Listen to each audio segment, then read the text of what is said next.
ब्रजभूषण हो, स्वामी चिन्मयानंद हो, आशाराम संत हो, सक्षम पटेल हो, तो बताइए कितना घिनौना घृणित कार्य होता है। अब मैं आपसे पूछना चाहता हूँ कि बहराइच में इंटेलिजेंस फेलियर थी, दंगा हुआ तो कैसे हुआ, क्यों हुआ, सरकार ने कितने अफसर सस्पेंड करे, सरकार ने क्यों नहीं कार्यवाही करी? बाबा के यहाँ तो चिड़िया भी नहीं मार सकती थी, पर फिर कैसे हो गई? फेलियरिटी ऑफ द इंटेलिजेंस है। आपने गृह मंत्री का इस्तीफा क्यों नहीं लिया? बाबा के पास अगर गृह मंत्रालय तो स्पष्टीकरण क्यों नहीं दिया? दंगा हुआ तो ये तो दंगा मुक्त प्रदेश था, लोग ताला खोल के सो रहे हैं, लोग बिल्कुल चोरी डकैती बदमाशी होनी बंद हो गई हैं, यहाँ पर अपराध ही नहीं होते हैं। ये सब झूठे आंकड़े हैं, अपोजिशन के लोग दिखा रहे हैं। तो दंगा हुआ तो हुआ कैसे? जिम्मेदारी आखिर आपने क्यों नहीं फिक्स करी? इंटेलिजेंस फेलियर हुई, पुलिस फेलियर हुई, सरकार फेलियर हुई, लेकिन अपोजिशन पे आरोप लगाएंगे। हिंदू मुस्लिम कटेंगे तो बटेंगे, चुनाव जीतने के लिए हिंदू मुस्लिम एजेंडा चलाएंगे कि इसका नाम सरफरोज है, सरफरोज है, इसका नाम रहीम है। अजय जी, मैंने आपको रोका नहीं, अब सुनिएगा, अब सुन लीजिए, सुन लीजिए। अजय जी, मेरे साथ दो मेहमान स्टूडियो में और जरा उनसे भी बात करनी है मुझे, बस इतना सुन लीजिए, इतना सुनिए। अजय वर्मा, सवाल सुन लीजिए, सवाल सुन लीजिए, पहले मेरी बात सुन लीजिए।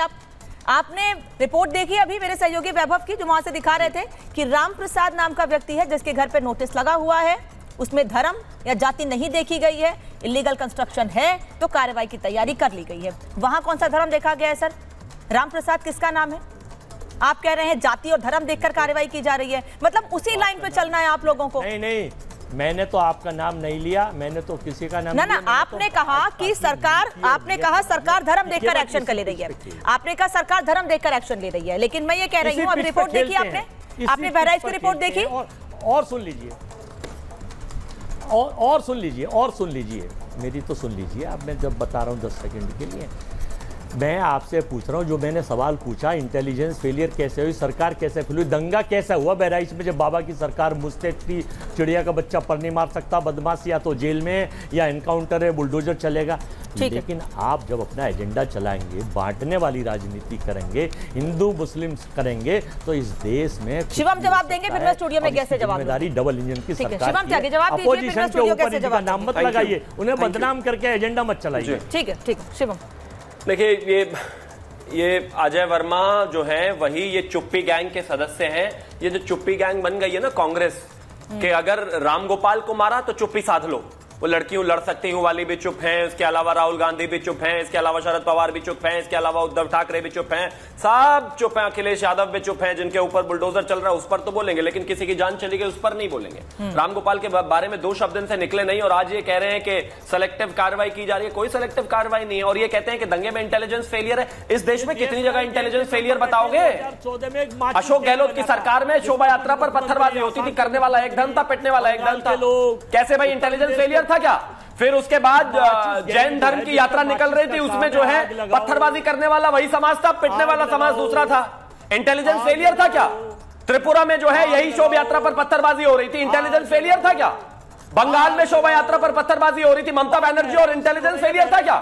इस देश में कोई तो ऐसा राज्य हो कहीं पे तो इंटेलिजेंस बेहतर होती होगी, कहीं पर तो सरकार बेहतर होती होगी। कांग्रेस की सरकारों में भी पत्थरबाजी हो रही है। पत्थरबाजों को पिन पॉइंट करने की जरूरत है, जो पत्थर मार रहे हैं उनको कहिए। ये इंटेलिजेंस फेलियर के साथ मानसिकता ज्यादा बड़ी प्रॉब्लम है। हर जगह एक ही पत्थरबाजी करने वाले लोग क्यों हैं, उनको पकड़िए भाई। अगर उनका इलाज ठीक से हो जाएगा तो नहीं होगी पत्थरबाजी, और रुकी है पत्थरबाजी, और रोकी है पत्थरबाजी हमने कश्मीर से लेकर उत्तर प्रदेश। मुमताज आलम रिजवी, अगर लोग खुद स्वीकार कर रहे हैं, शिवम आ रही हूँ, अजय वर्मा चुप हो जाइए, आ रही हूँ। अगर लोग खुद स्वीकार करके अपने घरों को छोड़ रहे हैं, वो जान रहे हैं कि उनके लिए वो सरकारी जमीन पर गलत तरीके से मकान बने हुए हैं, उनको आपत्ति नहीं है, तो फिर ये धर्म से जोड़कर, जाति से जोड़कर, वगैरह वगैरह से जोड़कर क्या राजनीति कर रहे हैं? ऐसा है कि घर जो लोग बनाते हैं और गरीब लोग, ज़रा उनसे जा कर के कभी अलग से पूछिएगा कि घर की क्या अहमियत होती है। और जिन 20-25 लोगों में, जिनमें 3 लोगों का आपने बैलेंस करने के लिए दिखाया है, तो बैलेंस करने के लिए दिखाया नहीं, महाराजगंज में नहीं बैलेंस करने के लिए दिखाया का क्या मतलब है? मतलब नोटिस नहीं लगा है? बैलेंस करने का क्या मतलब है? नोटिस नहीं लगा है, वो नोटिस किसी और ने खाली दिखाने को लगा दिया है, केवल मीडिया रिपोर्ट के लिए लगा दिया है। बैलेंस है, चूंकि सुप्रीम कोर्ट का चाबुक चला है तो इसलिए वो दिखाने के लिए। लेकिन मैं उससे पहले की बात कर रहा हूँ, मैं ये कह रहा हूँ कि लाशों पर राजनीति कब तक चलेगी, कब तक ये सियासत की जाएगी? कौन कर? बाबरी मस्जिद गिरा करके राजनीति में आते रहेंगे। इसके अलावा 2002 करा करके कत्लेआम, उसके बाद जो है राजनीति करो, पुलवामा में जवान शहीद हो जाते हैं, उसके फोटो लगा के राजनीति करो। यानी हर चुनाव से पहले ये लाश पर राजनीति कब तक होगी? कई बार आपने दोहराया बुलडोजर देखिए, बुलडोजर से पहले मुजफ्फरनगर में पहली बार नहीं हुआ, 50,000 लोग घर छोड़ करके भागे, 50,000 लोग घर छोड़ करके भाग गए, आज भी वापस नहीं लौटे। अगर जिस लड़के ने, जिस व्यक्ति ने गलत टिप्पणी की, गलत पोस्ट किया, उसको पुलिस ने गिरफ्तार कर लिया, तो उसके घर वालों को डराने धमकाने, उनकी जान लेने की नौबत क्यों आन पड़ी लोगों को? क्यों इकट्ठे हो गए वापस 700 लोग? कह रहे हैं प्रोटेस्ट करना लोगों का हक है, ऐसे और लॉ एंड ऑर्डर चला के प्रोटेस्ट करेंगे, सरकार का हक है। पत्थर चला के प्रोटेस्ट होगा। कौन चला रहा है? नहीं चलाया। कोई पत्थर नहीं मुजफ्फरनगर की वीडियो चलाइएगा जरा, मुजफ्फरनगर की विजुअल चलाइएगा जरा, देखिए जरा ध्यान से देख लीजिएगा इनको, फिर मुझे बताइएगा। पत्थर नहीं चल रहे हैं, ये पत्थर नहीं चल रहे हैं, फूल बरसाए जा रहे हैं। सर पत्थर और फूल में अंतर समझ लीजिए। अरे पत्थर भी चलाए जा रहे हैं। अच्छा, अब पलट गए, अब पलट गए। लोग चला रहे हैं, उनको लॉ एंड ऑर्डर मेंटेन करने की जिम्मेदारी सरकार की, वो करे, ठीक है। लेकिन मैं जो बहराइच की बात हो रही है, जिस पर आपने सवाल किया, मैं वो जानना चाहता हूं। आज तक मेरे सवाल का जवाब नहीं मिला कि आखिर वहां जो कुछ हुआ, वो नौजवान छत पर चढ़ गया, आप पत्थरबाजी की बात कर रहे हो, वो नौजवान छत पर गया, मिश्रा हमारा नौजवान मारा गया, मुझे बहुत दुख है। मैं आज भी कह रहा हूँ खुदा की कसम, और मैं उसकी फैमिली के साथ हूँ, माँ के साथ, बहन के साथ, उसकी वाइफ के साथ खड़ा हुआ हूँ, क्योंकि बहुत दुख है। लेकिन सवाल ये है कि वो जब चढ़ रहा था, क्या कोई नहीं था कि क्यों चढ़ रहे हो, न चढ़ो, कोई रोकने वाला नहीं था, पुलिस नहीं थी, तो किसकी जान ले लेंगे? नहीं, अरे सुन तो लीजिए, ये बता दीजिए। अरे मैं सुन तो लीजिए, मुझे नहीं अच्छा लगा, मैं रोकूंगी आपको। रोका जाता, अगर कोई छत पे चढ़ेगा तो उसे गोली मार देंगे? नहीं, बिल्कुल नहीं मारेंगे, बिल्कुल गोली नहीं मारेंगे। लेकिन मैं ये कह रहा हूँ, किसी की जान से बढ़ के, किसी की जान से बढ़ के आपकी राजनीति हो सकती है। बात तो सुनिए। नहीं, बात सुन रही हूँ मैं, लेकिन जो नहीं अच्छा लगेगा उस पर रोकूंगी भी आपको मैं। लॉ एंड ऑर्डर कहाँ था? लॉ एंड ऑर्डर मैं ये पूछ रहा हूँ।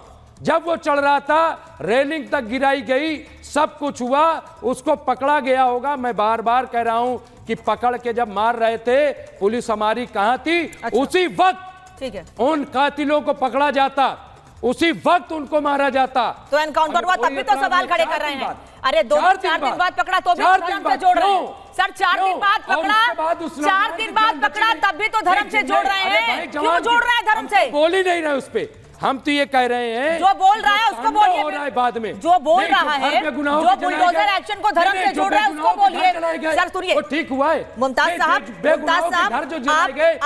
आप उस समुदाय के घर जो जलाए गए, ठीक हुआ। आप उस समुदाय के बहुत सम्मानित हैं, सम्मानित व्यक्ति हैं। मैं कहती हूँ अगर आज आप चैनल से ये कह दीजिए कि जो लोग बुलडोजर एक्शन पर या उसको धर्म से जोड़कर देख रहे हैं वो गलत है, बोल दीजिए आप ये। नहीं, बिल्कुल नहीं, बिल्कुल नहीं, नहीं बोलेंगे, वजह से नहीं बोलेंगे, नहीं बोलेंगे।